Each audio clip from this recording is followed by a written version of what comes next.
Bab 346 Bros Penyelamat Hidup. Pistol itu tidak lagi berguna dalam pertarungan jarak dekat.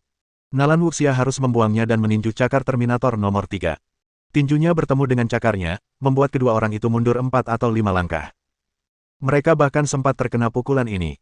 Namun, Terminator nomor 3 tidak berhenti. Dia kembali berubah menjadi bayangan ke arah Nalan Wuxia, untuk memanfaatkan kecepatan secara ekstrim. Meskipun Nalan Wuxia telah melangkah di ambang kekuatan rahasia, dia memiliki sedikit pengalaman bertempur. Selain itu, Terminator nomor 3 terlalu cepat.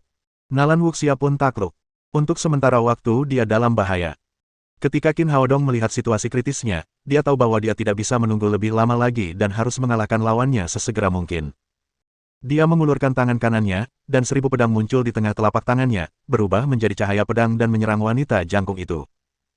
Sebagai Terminator nomor 1, wanita jangkung itu adalah yang terbaik di antara mereka bertiga, tetapi yang terpenting adalah kemampuannya yang aneh dan kekuatan fisiknya.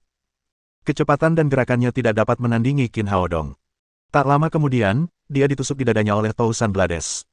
Alih-alih berdarah, dia memanfaatkan kesempatan itu untuk menjulurkan cakarnya, satu ke wajah Qin Haodong dan satu lagi ke jantungnya.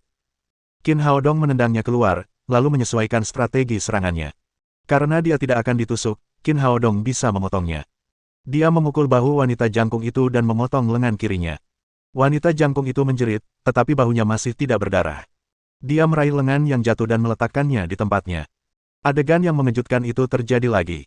Beberapa detik kemudian, lengan yang terputus itu tumbuh kembali dan tampak persis sama. Qin Haodong mengerutkan kening. Siapa yang menciptakan monster ini? Tubuhnya sangat kuat. Meskipun kamu sangat kuat, mari kita coba apakah kamu tumbuh cepat atau aku yang memotong dengan cepat. Memikirkan hal ini, kecepatannya meningkat tajam. Sebelum wanita jangkung itu menyadarinya, Tousan Blades telah memotong lengan kirinya yang baru tumbuh, lalu lengan kanannya, kaki kirinya, kaki kanannya, dan akhirnya kepalanya. Dalam sekejap mata, tubuh wanita jangkung itu terpotong menjadi 6 bagian. Tubuh wanita itu benar-benar kuat. Saat itu, dia belum sepenuhnya mati. Anggota tubuh yang terputus terus bergerak, seolah-olah memiliki kecenderungan untuk bergerak bersama-sama. Dia tidak mati. Qin Haodong mengacungkan 1000 pedang lagi dan membelah anggota tubuhnya menjadi 5 atau 6 bagian. Kali ini wanita jangkung itu benar-benar mati, tanpa ada tanda-tanda gerakan.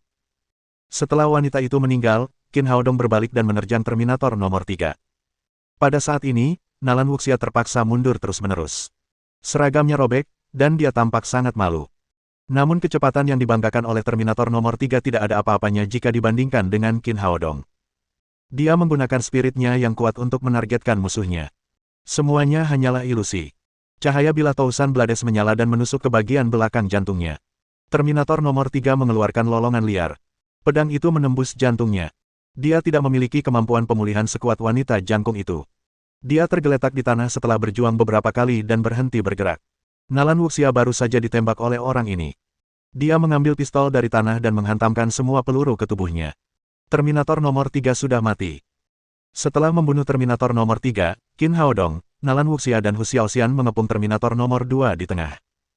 Meskipun kemampuan bertahan orang ini luar biasa, ia tidak dapat menahan serangan 3 orang ahli dengan kekuatan internal yang kuat. Tak lama kemudian, ia ditusuk di bagian belakang kepala oleh Tousan Blades milik Qin Haodong. Pertarungan itu benar-benar berakhir. Hu Xiaoxian menghela napas lega, berkata, dari mana semua monster ini berasal, mereka sangat sulit dihadapi. Berpikir tentang cyborg genetik yang pernah menyamar sebagai Tang Long, Qin Haodong berkata, mereka seharusnya berasal dari perusahaan Wilson. Aku tidak menyangka mereka begitu tangguh. Hu Xiaoxian, yang tampak sangat serius, berkata, aku tidak menyangka negara M akan mengembangkan hal seperti itu, aku harus melapor kepada atasanku, mayat monster-monster ini juga harus diserahkan. Sambil mengatakan ini, dia merasakan gelombang energi dari 3 monster Terminator. Memikirkan ledakan diri Tang Long palsu, dia buru-buru berteriak, benda-benda ini akan meledak. Dengan itu, dia melemparkan dirinya pada Nalan Wuxia dan Hu Xiaoxian dan menjadikan mereka di bawahnya. Ledakan, ledakan, ledakan. Ledakan demi ledakan, tubuh wanita jangkung itu dan 2 orang lainnya hancur berkeping-keping, tak menyisakan sehelai daging pun. Setelah ledakan itu, ketiganya bangkit dari tanah. Hu Xiaoxian membentak, sialan orang-orang ini benar-benar licik, aku hendak menyerahkan mereka untuk diteliti, tetapi mereka malah meledak. Mereka seharusnya sudah siap, kata Qin Haodong. Mereka takut kita akan mendapatkan buktinya. Hu Xiaoxian berkata, aku akan tetap memakannya, meskipun itu hanya remah-remah. Setidaknya Departemen Sains dapat mempelajari bagaimana gen mereka dimodifikasi. Lalu dia mengeluarkan kantong plastik dari sakunya, mengambil beberapa potongan tubuh yang lebih besar dan memasukkannya ke dalam kantong.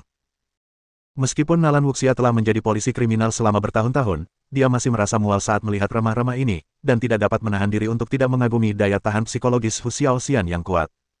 Saat itu, sirine polisi berbunyi di kedua sisi jalan. Jalan ditutup oleh dua mobil van dan terjadi baku tembak serta ledakan, sehingga polisi pun dipanggil. Puluhan mobil patroli datang dan hampir 100 petugas mengepung area tersebut. Nalan Wuxia tetap tinggal untuk menanganinya. Dia menyita kereta patroli untuk digunakan Qin Haodong sehingga dia dapat segera kembali ke kota Jiangnan. Tak lama setelah mereka naik mobil, ponsel Qin Haodong berdering. Itu adalah Lin Momo. Haodong, konferensi pers akan dimulai setengah jam lagi, banyak wartawan telah datang ke perusahaan kami sekarang, mengapa Anda belum kembali? Saya mengalami masalah di jalan, saya akan segera kembali. Kemudian Qin Haodong menutup telepon dan menginjak pedal gas dengan kaki kanannya. Mobil patroli itu meraung dan melesat maju. Wang Dacheng sudah meninggal, apa yang akan kau jelaskan kepada wartawan? Tanya Hu Xiaoxian. Qin Haodong menyadari poin pentingnya. Awalnya, ia ingin Wang Dacheng mengklarifikasi kepada semua media bahwa ini adalah konspirasi dan tidak ada hubungannya dengan pengobatan tradisional Tiongkok. Tetapi sekarang Wang Dacheng telah hancur berkeping-keping, mungkin sulit meyakinkan pers. Bagaimana caranya? Membatalkan konferensi pers. Tidak berhasil. Berita telah dirilis, dan sekarang banyak wartawan telah menunggu di perusahaan Tangmen. Jika konferensi pers dibatalkan sekarang, akan ada efek negatif yang kuat. Dan ia harus menghadapi masalah ini. Cepat atau lambat ia harus memberikan pertanggungjawaban kepada rakyat dan penguasa. Pikiran itu membuat Qin Haodong berkeringat dingin di dahinya. Untuk sesaat, dia tidak bisa memikirkan hal yang lebih baik. Hu Xiaoxian meliriknya dan tersenyum kesal. Hei, aku bisa membantumu memecahkan masalah ini. Cepat ceritakan idemu. Qin Haodong mengucapkannya dengan penuh semangat. Ini jalannya, kata Hu Xiaoxian sambil mengangkat tangannya ke dadanya yang montok. Hari ini dia mengenakan setelan hitam kecil dengan kulit putih dan lekukan dalam di antara kerah baju. Lengkungan tubuhnya memberi kesan gembira. Qin Haodong menelan ludah dan berkata, hentikan sekarang bukan saatnya mempermainkanku. Itulah satu-satunya hal yang dapat membantu Anda menyelesaikan masalah ini hari ini. Hu Xiaoxian, dengan senyum licik di wajahnya, menunjuk ke dadanya lagi. Ini, bagaimana mungkin? Qin Haodong tampak tidak percaya. Hu Xiaoxian meraih tangan kanannya dan menekannya langsung ke dadanya. Tidak, Xiaoxian, tidak, aku yang menyetir. Qin Haodong menolak ketika tiba-tiba dia merasakan sebuah benda di tangannya, yang keras dan seharusnya tidak mengenai kulitnya. Dia mengangkat benda itu ke depan matanya. Itu adalah bros Hu Xiaoxian yang disematkan di kerah bajunya. Ada apa? Tanya Qin Haodong heran. Orang-orang di departemen khusus seperti kami biasanya keluar dengan kamera tersembunyi. Bros ini adalah kamera video. Saya merekam video Anda saat menginterogasi Wang Dacheng di bandara, nanti tunjukkan videonya kepada wartawan. Ya Tuhan, Xiaoxian, terima kasih banyak. Qin Haodong menginjak rem, lalu memeluk Hu Xiaoxian dan memberinya ciuman besar. Ini penyelamatku. Ini akan membenarkan pengobatan tradisional Tiongkok, serunya penuh semangat, sambil memainkan bros itu. Menurutmu apa yang ingin aku tunjukkan padamu? Hu Xiaoxian menatap Qin Haodong dengan mata yang begitu menawan sehingga tampak seperti ada air yang menetes. Kukira kau yang menunjukkan tempat ini padaku. Qin Haodong menjawab sambil melirik lehernya sebelum menelan ludah lagi. Apakah kamu ingin melihatnya? Tanya Hu Xiaoxian dengan suara manis. Ya, tidak, maksudku sebaiknya kita kembali sebelum konferensi pers dimulai.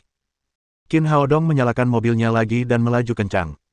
Hu Xiaoxian berkata, bros ini milikku, Bung. Tetapi aku tidak mengatakan itu gratis untukmu. Jika kau ingin menggunakannya, kau harus berjanji padaku satu syarat. Apa itu? Qin Haodong punya firasat buruk. Syaratku adalah kamu tidur denganku malam ini. Ini tidak bagus. Ujar Qin Haodong sambil tak kuasa menahan diri untuk tidak melirik kerah baju Hu Xiaoxian lagi, teringat kembali pada malam saat mereka tidur bersama. Kau berjanji, kalau tidak, kembalikan bros itu padaku, dan selesaikan sendiri. Hu Xiaoxian berkata sambil meraih bros itu. Aku janji, teriak Qin Haodong. Hu Xiaoxian menggaruk jarinya di telapak tangannya dan bertanya, itu yang kau katakan, ingat, semuanya ada di tanganku malam ini. Tubuh Qin Haodong sedikit gemetar. Dia bertanya-tanya apakah wanita ini ingin dia mengemudi dengan baik. Ruang konferensi besar perusahaan pengobatan tradisional Tiongkok Tangmen sudah penuh dengan orang, termasuk wartawan dari seluruh negeri. Pan Gaofeng dan Hou Weiguo juga mendengar berita itu dan bergegas datang. Mereka telah sibuk dengan masalah tablet harta karun ginjal dari Hall of Medical Fame dalam 2 hari terakhir, berharap Qin Haodong dapat membawa mereka keajaiban. Waktunya telah ditentukan, tetapi mereka belum melihat Qin Haodong. Ada apa? Kenapa Dr. Qin belum datang? Hou Weiguo melihat jam tangannya, cemas. Para wartawan di luar panggung mulai berbisik-bisik. Perusahaan Tangmen merilis pengumuman, tetapi mengapa belum dimulai? Tepat saat semua orang mulai tidak sabar, pintu ruang konferensi terbuka. Qin Haodong bergegas masuk dari luar bersama Hu Xiaoxian. Lin Momo datang dan bertanya, "Haodong, apakah kamu siap? Apakah kamu ingin aku mendorongnya kembali?" "Tidak perlu." Qin Haodong mengeluarkan kartu memori mini dari bros dan menyelipkannya ke tangan Lin Momo, sambil berkata, "Tayangkan video ini di layar besar sekarang juga."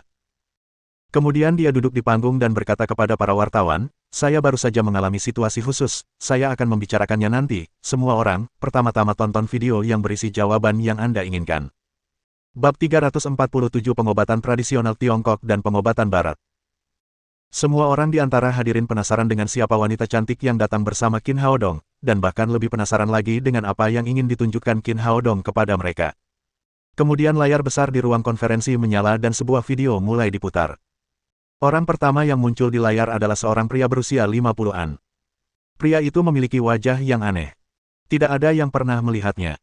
Semua orang bertanya-tanya mengapa Qin Haodong menunjukkan ini kepada mereka. Kemudian, kejutan pun datang. Qin Haodong melepas topeng pria itu. Ternyata itu adalah Wang Dacheng, bos balai medis Huaxia. Bukankah ini Wang Dacheng? Kenapa dia kabur? Ya, meskipun balai medis Huaxia mengalami kecelakaan, dia adalah seorang investor, apa hubungannya dengan dia? Hati nurani yang bersih adalah kartu yang aman, karena dia mencoba menyelinap keluar dari negara ini, dia pasti telah melakukan sesuatu yang buruk. Video itu berlanjut. Semua orang perlahan-lahan terdiam. Adegan berikutnya adalah Qin Haodong yang menginterogasi Wang Dacheng. Seiring berjalannya waktu, kebenaran perlahan terungkap. Ternyata Wang Dacheng berada di balik semua ini. Dialah yang berada di baliknya. Sejak hari ia kembali ke Huaxia, rencananya pun dimulai. Pendirian Huaxia Hall of Medical Fame, mendaftarkan Che Xiaoxiao sebagai perwakilan resmi, diagnosis gratis dari Perkumpulan Pengobatan Tradisional Tiongkok, kematian palsu untuk menjebak orang lain, semuanya diatur oleh Wang Dacheng. Kematian 3 pasien Zhang Tianhe sama sekali bukan kecelakaan medis, tetapi diatur oleh Wang Dacheng. Ia membunuh Zhang Tianhe dan mengkremasinya keesokan harinya.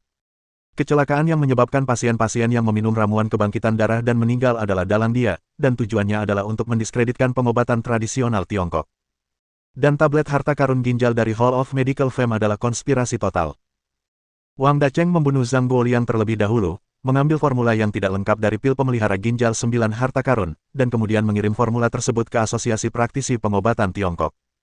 Namun dia kalah karena Qin Haodong mengetahui bahwa itu adalah formula yang tidak lengkap. Kemudian Huaxia Hall of Medical Fame mulai memproduksi secara ilegal. Persetujuan mereka palsu dan obatnya beracun. Tujuan utama penjualan mereka adalah untuk mendiskreditkan pengobatan tradisional Tiongkok. Ketika Wang Dacheng mengatakan semua ini, semua orang tiba-tiba menyadari bahwa Wang Dacheng kembali ke Huaxia bukan untuk mengembangkan pengobatan tradisional Tiongkok, tetapi untuk menghancurkannya sepenuhnya. Saat video itu berakhir, semua orang mendidih karena kegembiraan. Bajingan, Wang Dacheng adalah pengkhianat, dia harus dihukum mati. Hati nuraninya pasti telah dimakan anjing, dia pasti mati dengan cara yang mengerikan.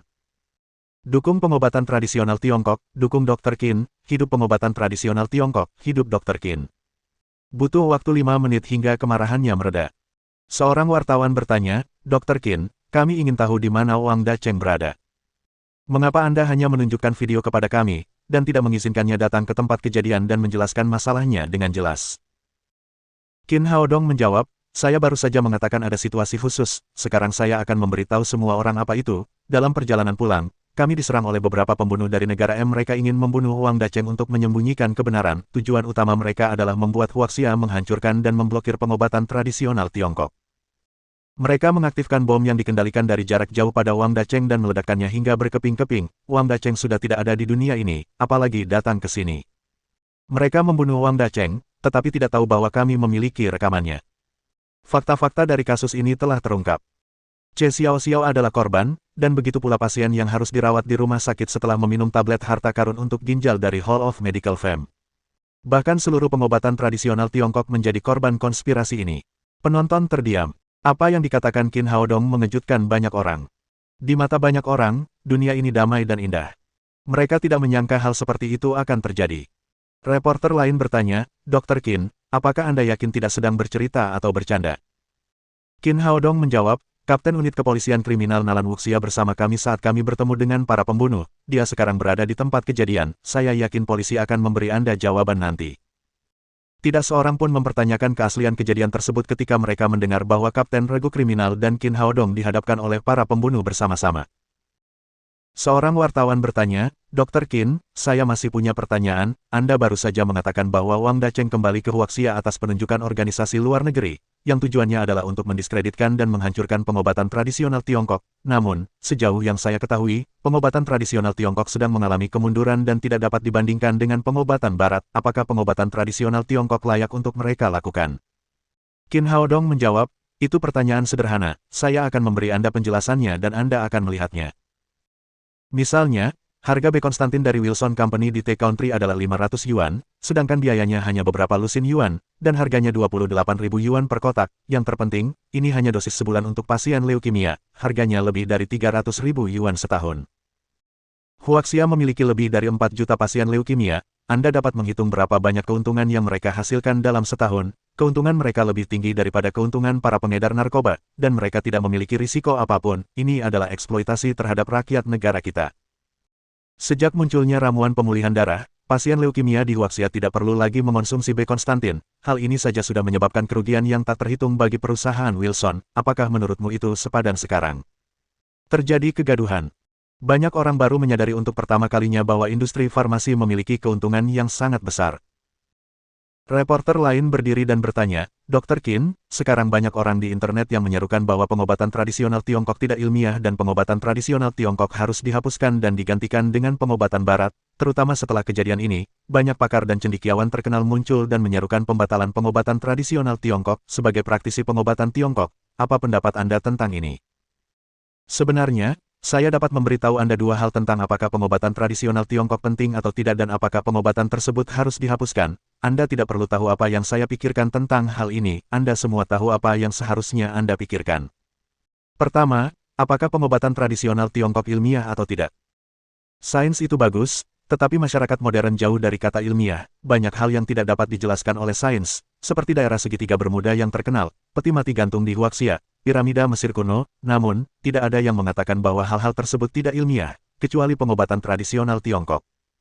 Mengapa orang mengatakan bahwa pengobatan tradisional Tiongkok tidak ilmiah? Itu karena keberadaan pengobatan tradisional Tiongkok memengaruhi kepentingan banyak orang. Sebagai praktisi pengobatan Tiongkok, saya tidak terbiasa menjelaskan pengobatan tradisional Tiongkok dari sudut pandang ilmiah. Untuk menguji apakah pengobatan tradisional Tiongkok bersifat ilmiah, Anda dapat melihat kembali sejarah perkembangan manusia dan kemudian Anda akan langsung mengetahuinya. Budaya Huaxia sudah ada sejak 5.000 tahun yang lalu, sejak zaman dahulu. Masyarakat kami telah mengonsumsi obat tradisional Tiongkok, pengobatan Barat di Huaxia baru ada selama 100 tahun. Pada masa dinasti Song, Huaxia mencakup lebih dari 40% populasi dunia, hampir setengah dari populasi dunia. Hanya 100 tahun yang lalu, populasi negara kita melampaui 500 juta, mencakup sepertiga dari populasi dunia, menjadikannya negara dengan populasi terbanyak di dunia. Bagaimana negara kita bisa memiliki populasi yang begitu besar? Kita tidak sebugar orang Eropa dan Amerika yang berkulit putih dan kuat. Kita tidak sesubur orang Negro Afrika. Kita mampu memiliki populasi yang begitu besar karena tingkat medis kita sudah maju. Dalam sejarah perkembangan manusia, wabah hitam di Eropa menewaskan hampir 100 juta orang, tetapi negara kita baik-baik saja. Flu Spanyol menewaskan 75 juta orang, tetapi negara kita masih baik-baik saja. Wabah Justinian menewaskan 25 juta orang di wilayah barat, tetapi Huaxia masih baik-baik saja. Tidak satu pun dari 10 penyakit menular teratas di dunia pernah terjadi di negara kita. Apa yang menjadi penyebabnya? Apakah keberuntungan? Tentu saja tidak. Kita mengandalkan pengobatan tradisional Tiongkok yang ajaib. Keterampilan medis telah menjaga negara kita selama ribuan tahun, tetapi sekarang dipertanyakan apakah itu ilmiah. Saya pikir itu lelucon. Banyak orang mengatakan bahwa meridian dan titik akupuntur dalam pengobatan tradisional Tiongkok kita tidak terlihat, jadi keterampilan medis ini tidak ilmiah. Namun, siapa yang menetapkan bahwa apa yang tidak dapat dijelaskan oleh pengobatan barat modern dan apa yang tidak dapat ditemukan oleh sains adalah tidak ilmiah? Tidak dapat menjelaskan keajaiban pengobatan tradisional Tiongkok sepenuhnya karena ilmu pengetahuan saat ini belum cukup berkembang, atau karena tingkat pengobatan tradisional Tiongkok membuat teknologi saat ini tidak dapat dicapai. Pada titik ini, para penonton bersorak dan bertepuk tangan meriah. Benar sekali, Dr. Qin berbicara dengan sangat baik. Pengobatan tradisional Tiongkok hebat, Dr. Qin hebat. Hidup Dr. Qin, kami mendukungmu, kami mendukung pengobatan tradisional Tiongkok, kami akan mengembangkan keterampilan kami sendiri.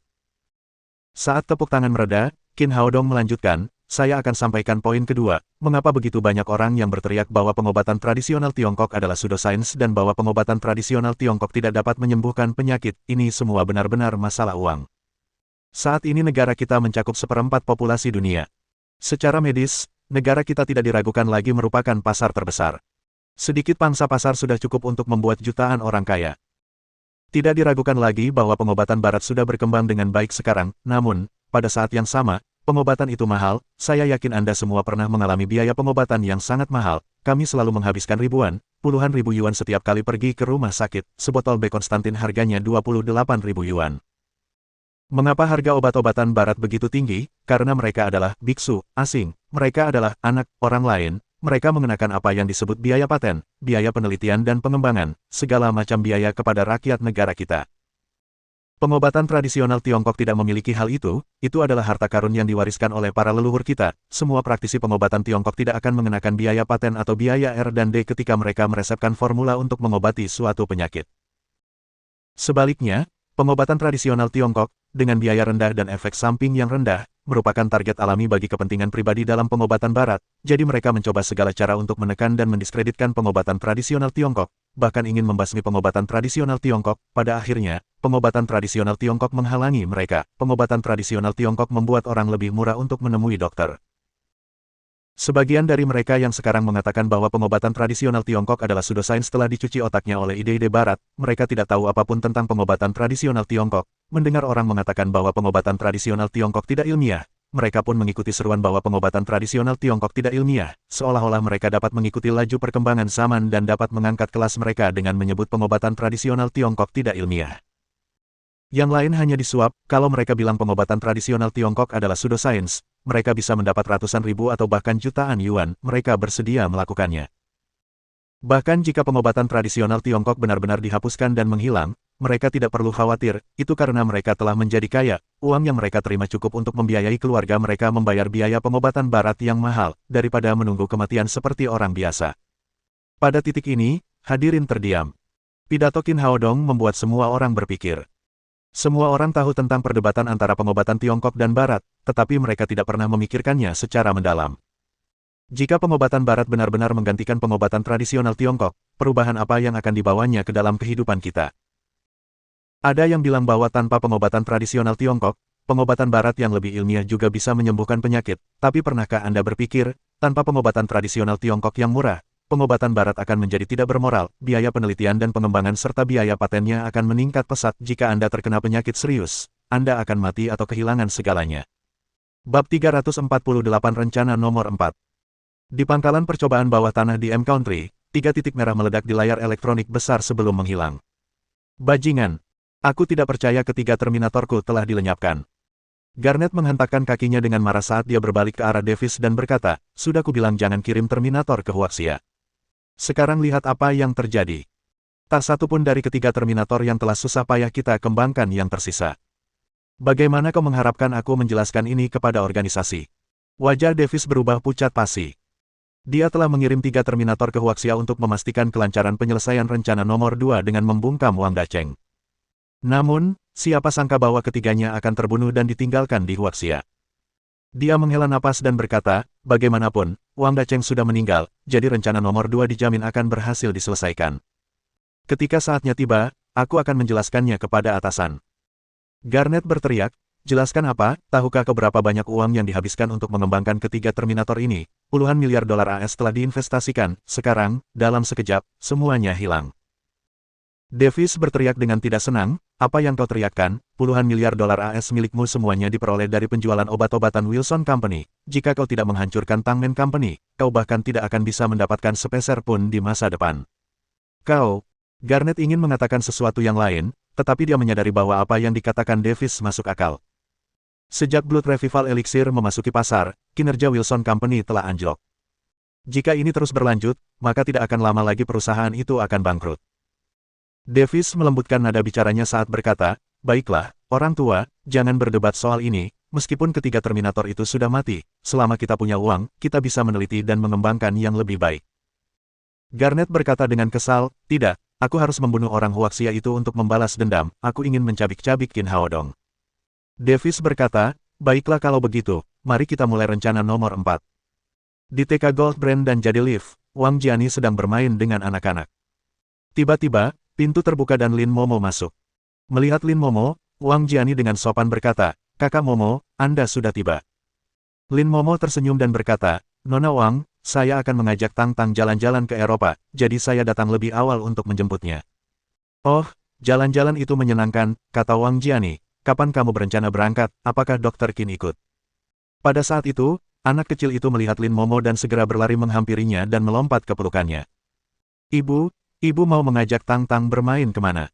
Ibu akan mengajakmu ke Eropa, kita akan pergi ke Disneyland Park.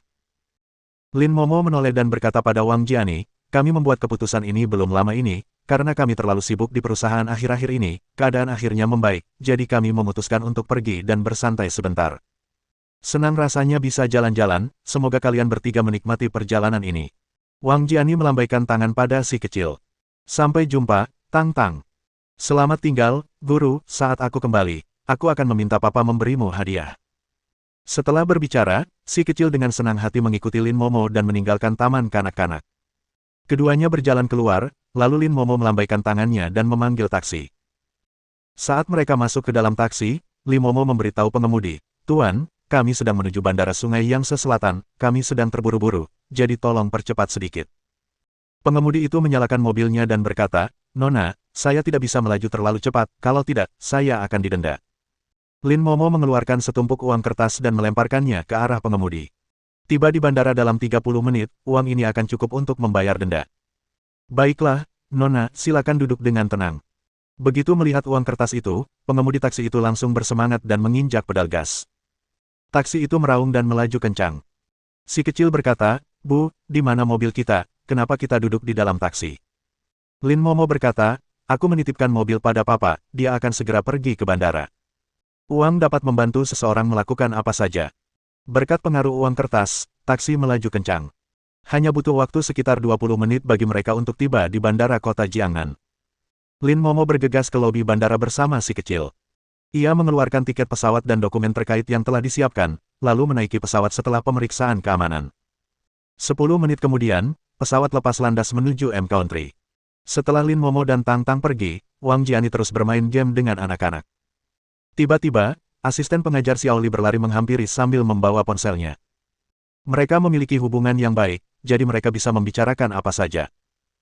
Saudari Wang, cepatlah, lihat pangeran menawanmu sedang mengadakan konferensi pers, ini siaran langsung, jadi ini kesempatan yang bagus, kata Xiao Li sebelum menyerahkan ponselnya kepada Wang Jiani. Di layar, Qin Haodong sedang menghadiri konferensi pers yang diselenggarakan oleh perusahaan Sungai Yangtze Selatan. Xiao Li berseru di sampingnya, Saudari Wang, pangeran tampanmu sangat tampan, dia masih sangat muda namun sangat cakap, dia juga sangat kaya, kapan kau akan mengenalkannya padaku? Sambil menatap wajah tampan di layar, Wang Jiani memiliki perasaan campur aduk. Qin Haodong adalah pria paling luar biasa yang pernah ditemuinya. Sayangnya, dia bukan miliknya. Setelah dia menghela nafas, tatapannya beralih dari Qin Haodong dan dia melihat Lin Momo, yang duduk di sebelahnya. Hah, bukankah ini Suster Momo, dia baru saja pergi, kok dia ada konferensi secepat ini? Dia menoleh ke arah Xiao Li dan berkata, apakah ini siaran langsung? Tentu saja. Seorang reporter yang menghadiri konferensi pers ini menyiarkannya secara langsung. Ada apa? Apakah ada yang salah? Wajah Wang Jiani berubah warna. Lin Momo baru saja pergi, tetapi ada orang lain yang duduk di konferensi. Apa yang terjadi? Saat memikirkan hal ini, dia tiba-tiba merasakan firasat buruk. Dia segera mengeluarkan ponselnya dan menelepon Qin Haodong. Namun, waktu berlalu lama dan tidak ada yang menjawab.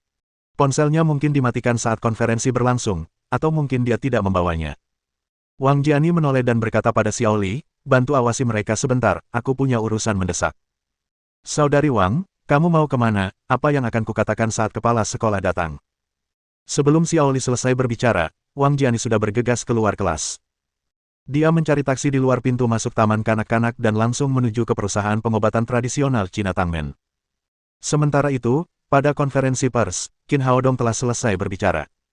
Konferensi pers hari ini tidak diragukan lagi merupakan kesuksesan besar.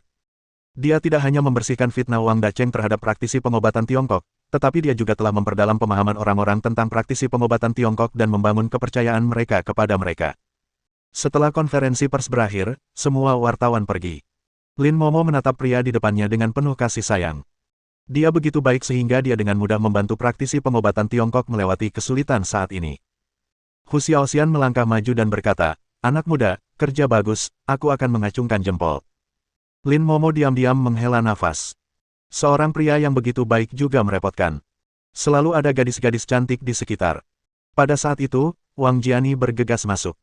Ketika melihat ekspresi cemas Wang Jiani, Qin Haodong sedikit terkejut. Ia lalu bertanya, "Nona Wang, kenapa Anda ada di sini? Apakah Tang Tang membuat masalah di taman kanak-kanak?"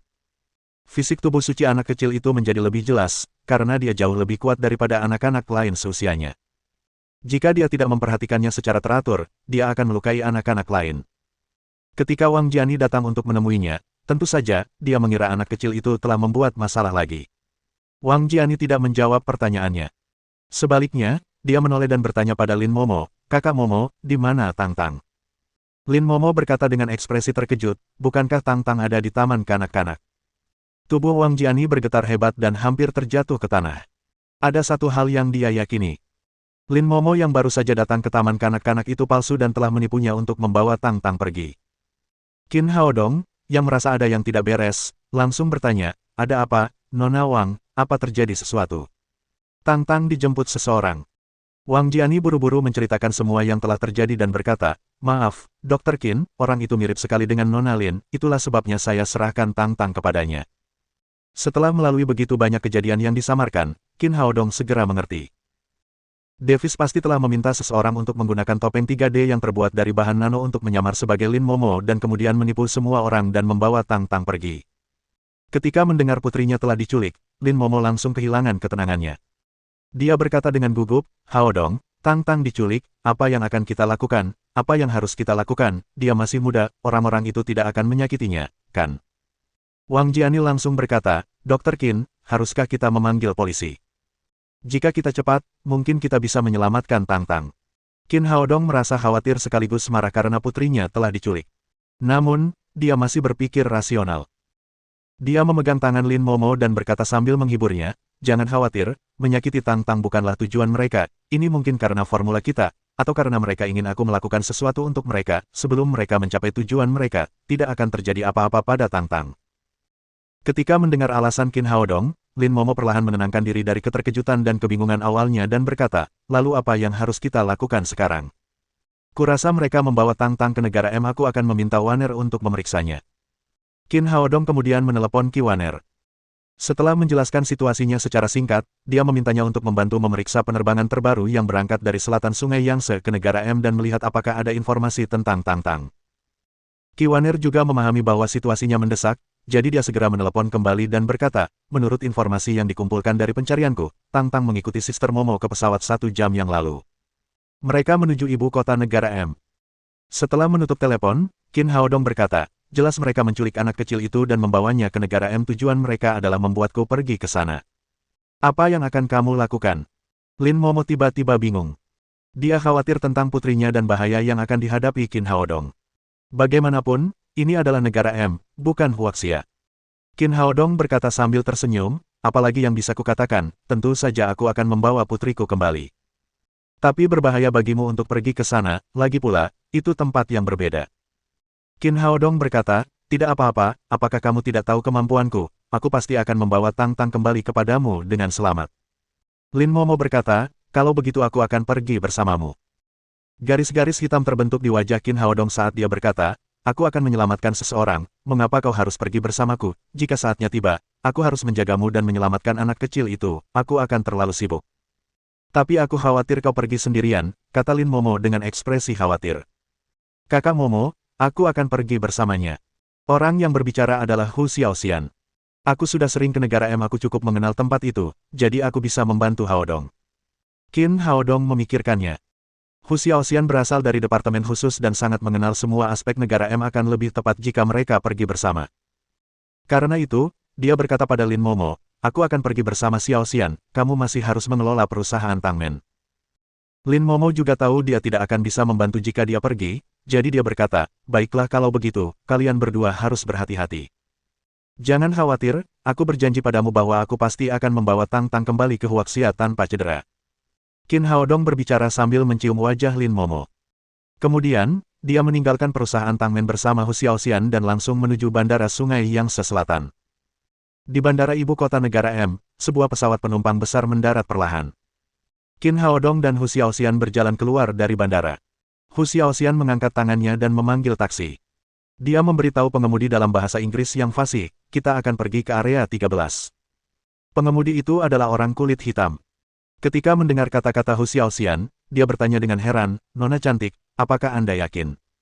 Apakah Anda benar-benar ingin pergi ke area 13? Bab 349 enak dilihat tapi tak berguna. Benar sekali. Kami ingin pergi ke area 13, kata Qin Haodong. Bahasa Inggrisnya sangat bagus, jadi dia tidak mengalami kendala dalam berkomunikasi dengan normal. Ya ampun, kenapa kalian ingin pergi ke tempat sialan itu?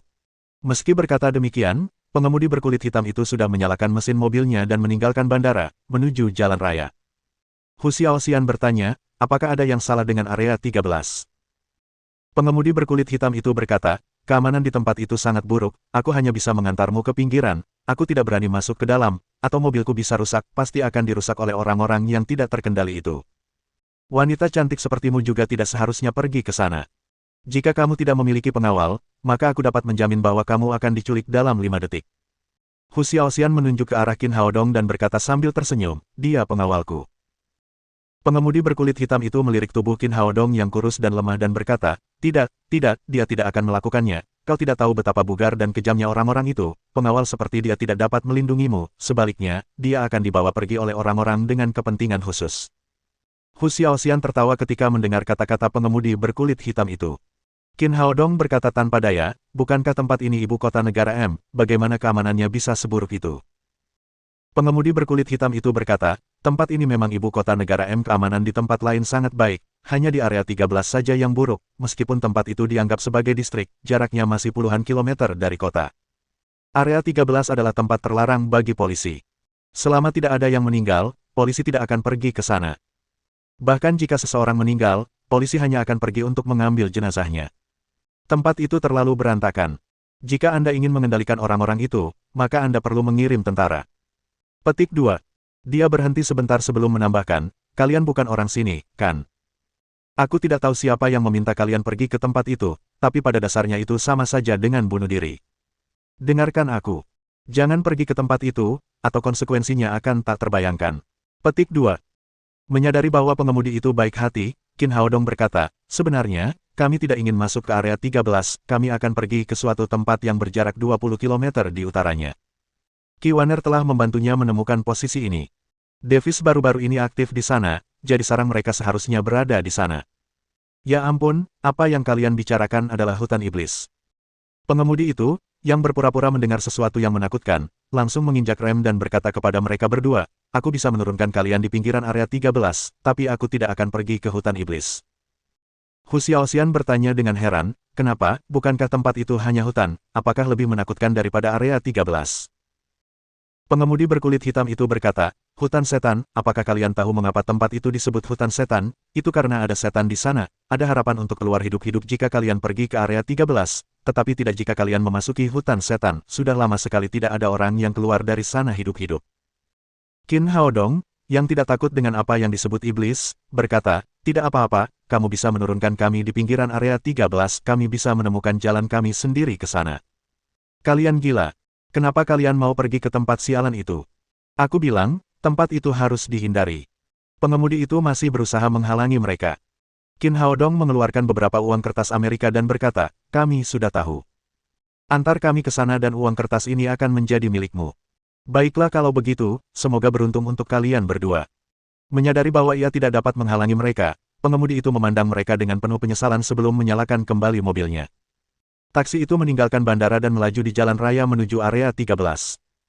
Pengemudi yang sangat cerewet itu mengobrol dengan mereka berdua di sepanjang jalan.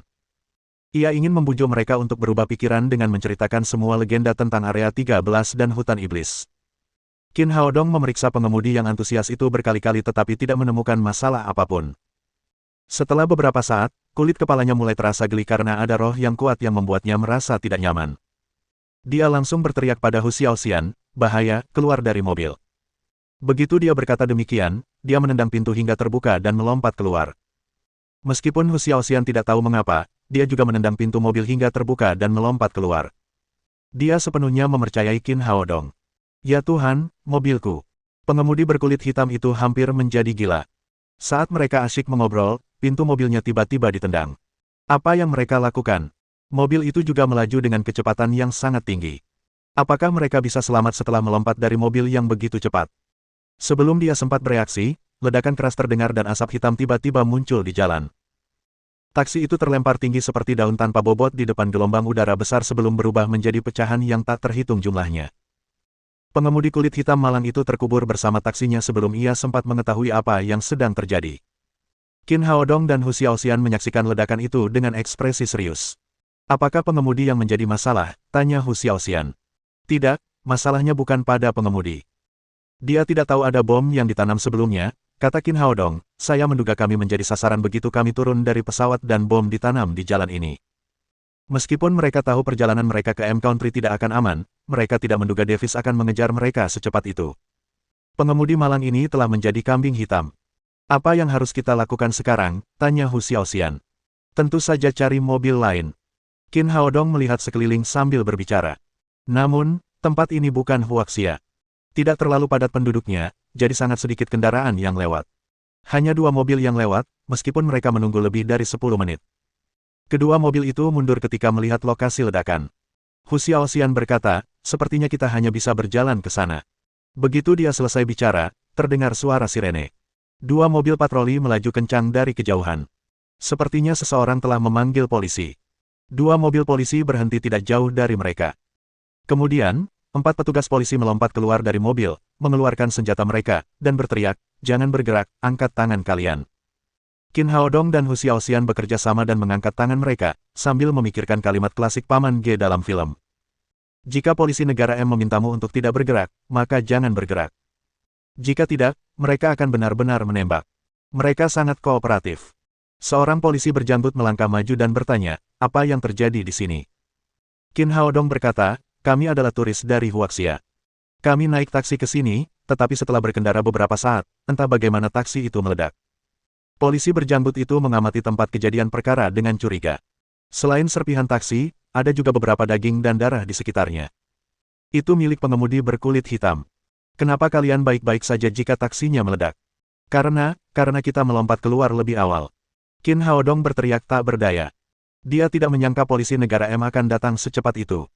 Jika dia tahu, mereka pasti sudah meninggalkan tempat kejadian lebih awal. Situasi seperti ini sulit dijelaskan. Polisi berjanggut itu berkata dengan hati-hati, "Mengapa kalian melompat keluar dari mobil? Apakah karena kalian tahu ada bom? Bagaimana kalian tahu? Apakah kalian bekerja sama dengan orang yang menanam bom? Apakah kalian membunuh pengemudi taksi itu bersama-sama?" Qin Haodong berkata, "Tentu saja tidak. Kami baru saja tiba di negara M, bagaimana mungkin kami punya rekan? Lagi pula, kami tidak kenal pengemudi ini. Bagaimana mungkin kami membunuhnya? Tidak, kalian benar-benar mencurigakan, kalian harus kembali bersama kami untuk melakukan penyelidikan." Polisi berjanggut itu melambaikan tangannya tepat setelah berbicara dan polisi lain segera berjalan ke arah mereka dengan borgol. Hu Xiaoxian menatap Qin Haodong dengan pandangan ragu, yang menggelengkan kepalanya. Mereka datang untuk mencari Davis dan menyelamatkan seseorang. Jika mereka berkonflik dengan polisi begitu mereka tiba di negara M, maka masalah ini tidak akan mudah ditangani nanti. Mereka hanya bisa bergerak selangkah demi selangkah dan bertindak berdasarkan intuisi. Keduanya dibawa ke dalam mobil patroli, yang melaju mengelilingi lokasi ledakan dan melaju ke depan.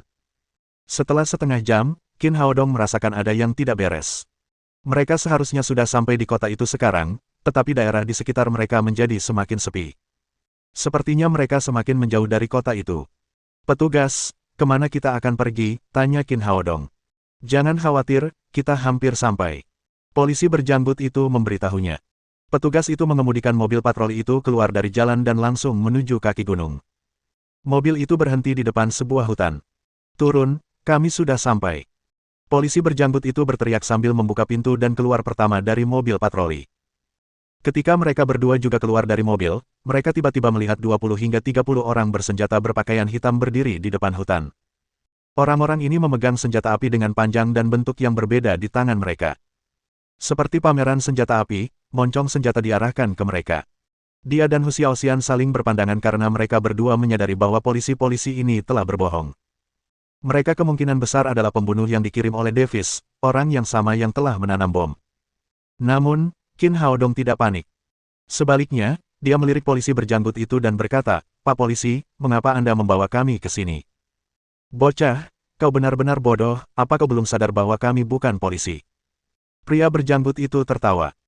Ia menanggalkan seragam polisinya lalu berkata setelah memperlihatkan otot-ototnya, "Kami semua bekerja untuk Davis, bom-bom ini ditanam oleh kami, aku tidak menyangka kau seberuntung itu, bahkan bom-bom ini tidak dapat membunuhmu." "Di mana Davis? Kenapa dia tidak datang? Apakah dia menculik putriku?" Pria berjanggut itu menatap Qin Haodong.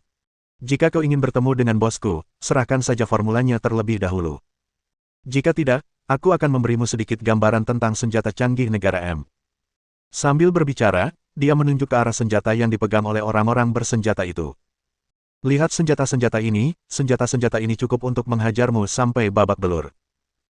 Setelah berbicara, dia menoleh lagi ke arah Hu Xiaoxian dan berkata sambil tersenyum, "Nona kecil, kamu tidak perlu takut, kami tidak akan membunuhmu. Sebentar lagi, kami akan memberimu sedikit gambaran tentang pria-pria jagoan dari negara M. Kami jelas lebih baik daripada bocah kecil berwajah pucat ini." Hu Xiaoxian berkata dengan senyum menawan, "Benarkah, kamu terlihat baik tetapi tidak berguna, jika saatnya tiba, aku akan kecewa." Pria berjanggut itu belum pernah bertemu wanita secantik itu sebelumnya. Cahaya bersinar di matanya, karena dia tidak sabar untuk mendorong Hu Xiaoxian ke tanah. Dia berkata kepada Qin Haodong, "Kau dengar, aku tidak punya waktu untuk disia-siakan denganmu, cepat, serahkan formulanya. Apakah Davis tidak memberitahu Anda bahwa saya adalah seorang praktisi pengobatan Tiongkok? Hari ini, saya akan menunjukkan kepada Anda orang barat keajaiban pengobatan Tiongkok." Tangan Qin Haodong kemudian bergetar dan borgolnya jatuh ke tanah. Dia melenturkan pergelangan tangannya, menjentikkan jarinya, dan memberitahu orang-orang bersenjata itu, turun ke tanah. Pria berjanggut itu tercengang. Ia tidak menyangka Qin Haodong akan melepaskan borgolnya dengan mudah. Tepat saat ia hendak memerintahkan yang lain untuk menembak, ia menyadari bahwa semua anak buahnya telah jatuh ke tanah. Bahkan senjata mereka telah terlempar ke samping. Hu Xiaoxian berkata sambil tertawa, "Kau lihat, kalian benar-benar enak dipandang tetapi tidak berguna. Apa yang sedang terjadi?" Pria berjanggut itu terkejut. Ketika ia mencoba meraih pistol di belakang punggungnya, ia tiba-tiba merasa seperti langit berputar. Kemudian, ia jatuh ke tanah. Qin Haodong telah membuat orang-orang ini pingsan menggunakan ekstasi. Dia meraih pistol pria berjanggut itu dan kemudian mengarahkannya ke pesawat yang melayang di langit. Bab 350 Hutan Iblis. Setelah mengunci spirit, Qin Haodong mengenai sasaran dengan setiap tembakan. Dua tembakan mematahkan baling-baling pesawat sebelum jatuh ke tanah. Dia berjalan mendekat, lalu tersenyum ke arah kamera di pesawat sebelum dia menginjaknya. Di dalam laboratorium bawah tanah, Davis dan Garnet sedang menonton siaran langsung di layar lebar. Garnet berkata dengan marah, "Sialan, kita sudah menaruh begitu banyak bom, tapi mereka tidak membunuh orang terkutuk itu, apakah dia setan?" Davis berkata sambil menghisap cerutu di mulutnya, "Sudah kubilang, anak Huaxia ini tidak mudah dihadapi." Garnet berkata, "Untungnya, saya masih punya taktik lain, saya ingin melihat apakah dia bisa bertahan melawan begitu banyak orang bersenjata, kecuali dia adalah dewa, dia pasti tidak akan bisa melarikan diri." Dia sangat yakin dengan orang-orang bersenjata yang dikirimnya. Mereka tidak hanya telah melalui pelatihan yang keras, tetapi mereka juga penembak yang handal dengan senjata yang sangat bagus di tangan mereka. Tidak mungkin bagi Qin Haodong untuk bersaing dengan mereka, tidak peduli seberapa hebatnya dia. Begitu dia mengucapkan kata-kata itu, dia melihat orang-orang bersenjata itu berjatuhan satu persatu. Garnet berkata dengan heran, "Ya ampun, apa yang terjadi, bagaimana ini mungkin?" Setelah itu, wajah tampan Qin Haodong muncul di layar besar. Seketika, sebuah kaki besar melangkah turun dan layar besar itu dipenuhi dengan gambar statis. "Sialan, aku akan membunuhnya, aku harus membunuhnya," teriak Garnet dengan marah. Davis menghisap cerutunya dan berkata dengan tenang, "Hei, orang tua, apa yang kau khawatirkan? Kita sudah mendapatkan putrinya, alih-alih menggunakan sandera yang kita miliki, kau memilih untuk menjalani situasi yang sulit ini, sekarang kau telah menderita kerugian, bukan?" Garnet menarik napas dalam-dalam dan berkata setelah tenang, "Kalau begitu katakan padaku, apa yang harus kita lakukan?" Davis berkata, "Sederhana saja, Qin Haodong seharusnya khawatir, biarkan dia terus khawatir. Markas kita sangat rahasia. Mustahil menemukan tempat ini tanpa pemandu. Tunggu sampai dia berkeliaran seperti lalat tanpa kepala selama 2 atau 3 hari dan kehilangan akal sehatnya. Kita akan punya kesempatan untuk membunuhnya saat itu. Petik 2. Baiklah, aku akan mendengarkanmu kali ini, kata Garnet. Hati Qin Haodong tergerak setelah dia menghancurkan kamera itu. Dia meletakkan semua senjata dan amunisi di cincin penyimpanannya. Semakin banyak semakin baik, karena para tentara bayaran ilahi akan dapat menggunakannya di masa mendatang. Kemudian dia mengeluarkan penawar racun, memasukkannya ke dalam mulut pria berjanggut itu, dan menamparnya untuk membangunkannya. Pria berjanggut itu tanpa sadar mengulurkan tangan ke belakang punggungnya saat melihat Qin Haodong. Namun, dia menyadari bahwa elang gurun itu sudah pergi. Dia lalu menarik belati yang melingkari kakinya dan berlari ke arah Qin Haodong. Hu Xiaoxian mengangkat kakinya dan menendang perut pria berjanggut itu dengan tumitnya yang setinggi 10 cm. Tendangan itu membuatnya terlempar sejauh 4 hingga 5 meter sebelum ia meringkuk di tanah seperti udang. Ketika dia menatap Hu Xiaoxian lagi, tatapan mata yang menyerang itu telah menghilang. Sebaliknya, dia tampak ketakutan. Dia tidak mengerti bagaimana seorang wanita mungil bisa memiliki kekuatan sebesar itu. Apakah ini kungfu Huaxia yang legendaris? Pengecut sepertimu ingin melakukan sesuatu padaku. Hu Xiaoxian menatapnya dengan jijik. Kemudian dia berjalan mendekati pria berjanggut itu, mengangkat kakinya, dan menginjak panggulnya. Sepatu hak tinggi itu mendarat di antara kedua kakinya. Katakan padaku di mana Davis, atau aku akan melumpuhkanmu. Jangan, tolong jangan. Ketika dia melihat perhiasannya terancam, wajah pria berjanggut itu berubah pucat pasi. Seluruh tubuhnya gemetar saat dia berteriak cepat, ampuni aku, tolong lepaskan aku, Davis yang membuatku melakukan ini. Hu Xiaoxian bertanya, katakan padaku, di mana Davis?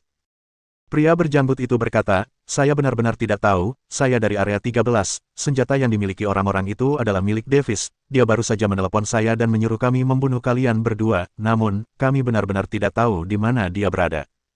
Jadi, kau tidak akan memberitahuku, sepertinya kau ingin dikebiri. Hu Xiaoxian menekan lebih keras dengan kakinya. Pria berjanggut itu langsung merasakan sakit yang menusuk dari panggulnya. Dia tiba-tiba berteriak seperti babi yang sedang dibunuh. Melihat sepatu hak tinggi itu, Qin Haodong menjepit kedua kakinya tanpa alasan. Sepertinya di masa depan, pria berjanggut itu hanya akan menggunakan bagian tubuhnya itu untuk buang air kecil. Tolong lepaskan aku akan memberitahumu sekarang. Pria berjanggut itu memohon belas kasihan dengan putus asa. Mengapa kau tidak memberitahuku sebelum kau dipaksa? Hu Xiaoxian mengangkat jari kakinya dan berkata, katakan padaku, di mana dia? Pria berjanggut itu merasa sedikit lebih baik, tetapi area itu masih terasa sakit. Dia tidak yakin apakah area itu bisa digunakan di masa mendatang. Dia bersembunyi di area 13, menunggu pesanku. Qin Haodong meraih pria berjanggut itu, mengangkatnya, dan menatapnya tajam sambil berkata, katakan yang sebenarnya, di mana sebenarnya Davis. Kali ini, ia menggunakan manipulasi pikiran. Ekspresi kebingungan melintas di mata pria berjanggut itu saat ia berkata, aku benar-benar tidak tahu. Meskipun kami sering bekerja dengan Davis, kami tidak pernah tahu di mana dia berada. Qin Haodong bertanya, lalu mengapa kamu mengatakan dia ada di area 13? Saya ingin menuntun kalian ke sana dan meminta anak buah saya untuk membunuh kalian, terutama wanita itu, saya ingin anak buah saya menyiksanya sampai mati. Di bawah pengaruh manipulasi pikiran, pria berjanggut itu tidak menyembunyikan apapun. Wajahnya garang saat berbicara dan kebenciannya meledak sepenuhnya dari lubuk hatinya. Mati saja. Setelah mengetahui bahwa orang itu masih ingin membalas dendam, Hu Xiaoxian menendang dadanya. Krek. Suara tulang retak terdengar. Bagian dada pria berjanggut itu ambruk sebelum dia memuntahkan seteguk darah. Sepertinya dia tidak akan selamat. Setelah membunuh pria berjanggut itu, Hu Xiaoxian bertanya, apakah kamu ingin membangunkan 2 orang lagi?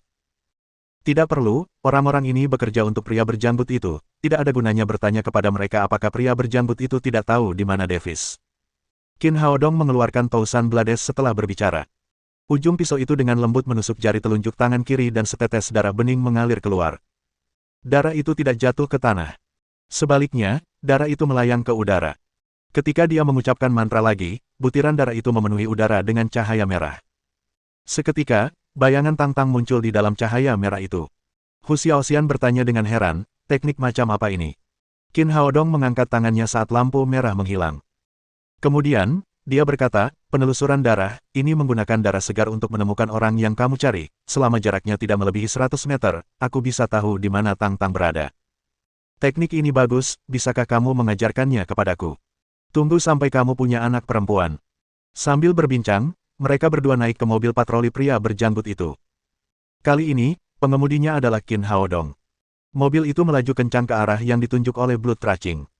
Tak lama kemudian, mereka menyadari bahwa Blood Traching mengarah ke Devil's Forest. Mereka tidak terlalu jauh dari Devil's Forest. Setelah 30 menit, mereka tiba di pinggiran hutan. Hari sudah hampir malam. Qin Haodong memarkir mobilnya agak jauh agar tidak terlihat, lalu mereka berdua berjalan ke dalam hutan bersama-sama. Setelah memasuki hutan, mereka melihat pos pengintaian yang dijaga ketat. Bahkan, penembak jitu telah ditempatkan di beberapa pos komando. Tidak heran sopir taksi itu berkata bahwa tidak ada seorang pun yang keluar dari sini hidup-hidup sebelumnya. Ketika dikelilingi oleh senjata api yang begitu besar, mustahil bagi orang biasa untuk keluar hidup-hidup. Hu Xiaoxian berkata, apakah Davis benar-benar takut mati? Apakah dia sengaja memperketat pertahanannya karena dia tahu kamu akan datang? Menurutku tidak, Davis punya tang-tang, jadi menurutku dia tidak akan berusaha keras untuk mendirikan begitu banyak pos pengintaian. Kurasa ada rahasia yang tidak diketahui di sini, kata Qin Haodong, tidak masalah, ayo masuk dulu. Meskipun keamanan di sana ketat, itu hanya baik-baik saja bagi orang biasa. Melawan Qin Haodong dan Hu Xiaoxian, itu tidak berguna. Mereka berdua dengan sangat cepat dan diam-diam menyelinap ke hutan iblis. Setelah masuk, mereka menyadari bahwa semakin dekat mereka dengan tepi hutan, semakin ketat keamanannya. Sebaliknya, di dalam hutan, keamanannya tidak terlalu ketat. Ini mungkin karena orang-orang di dalam mengira mustahil untuk menembus pertahanan di luar. Di tengah hutan terdapat area terbuka seluas beberapa kilometer persegi. Tidak dapat dipastikan apakah area itu alami atau buatan manusia. Tidak ada pohon yang tumbuh di sana, karena seluruh area terbuka ditutupi rumput hijau. Ketika mereka berdua menemukan tempat persembunyian rahasia, Hu Xiaoxian bertanya, apakah kita mencari di tempat yang salah? Sepertinya ini bukan tempat tinggal Davis. Tidak ada tanda-tanda keberadaan Tang-Tang juga. Itu tempat yang tepat. Qin Haodong menunjuk ke tanah. Aku bisa merasakan Tang-Tang di bawah, dengan begitu banyak penjaga di luar, mereka tentu saja tidak menjaga area terbuka, ada rahasia di bawah sini. Oh, kata Hu Xiaoxian, namun, ini sulit, bagaimana kita bisa masuk jika kita tidak tahu di mana pintu masuknya? Jangan khawatir, orang-orang di bawah akan keluar pada suatu saat nanti, setidaknya, mereka perlu keluar untuk mengganti pos, kata Qin Haodong, sampai saat itu, kita bisa melakukan beberapa hal lain. Setelah berbicara, dia mengulurkan tangan kanannya. Sebuah bendera segitiga muncul di tangannya. Setelah memilih posisi, ia mengibarkan bendera. Bendera itu lenyap begitu ditancapkan ke tanah. Seolah-olah tidak terjadi apa-apa. Apa ini, kau ingin membentuk formasi?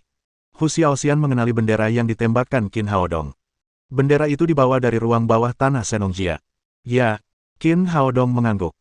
Karena kita sudah datang, kita harus menyelesaikan semua masalah Wilson Company. Kalau tidak, orang-orang ini akan datang ke rumah kita untuk mengganggu kita seperti lalat, mereka akan sangat menyebalkan. Hu Xiaoxian bertanya, formasi macam apa ini?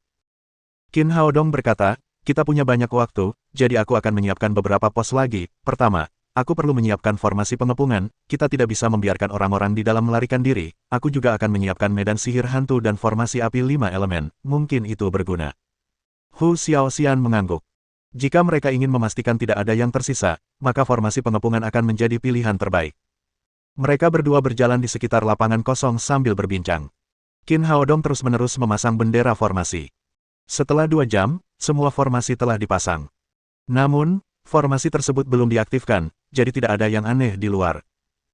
Tepat saat mereka hendak duduk dan beristirahat, bagian tengah lapangan kosong itu perlahan bergerak ke arah mereka. Sebuah lorong bawah tanah yang besar pun terlihat. Hu Xiaoxian berkata, itu pintu masuknya, bagaimana kalau kita masuk? Qin Haodong berkata, mereka akan menemukan kita jika kita masuk sekarang, mari kita tunggu kesempatan untuk menyelinap masuk. Pertama, kita akan melihat apa yang akan mereka lakukan. Tak lama kemudian, sekelompok pria bersenjata keluar dari lorong bawah tanah. Mereka mengenakan pakaian hitam dan penutup kepala serta membawa berbagai senjata dan senapan. Qin Haodong berkata, sepertinya sudah waktunya untuk pergantian jabatan. Seperti yang diduga, orang-orang ini keluar untuk bertukar posisi dengan para penjaga di luar. Setelah mereka berganti posisi, para pria bersenjata berpakaian hitam yang digantikan kembali memasuki lorong bawah tanah. Pintu masuk lorong ditutup lagi.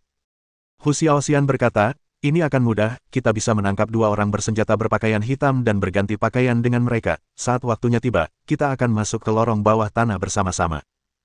Qin Haodong melirik 2 puncak menjulang di dadanya dan berkata, aku bisa menyatu dengan mereka, tapi kurasa kau tidak bisa.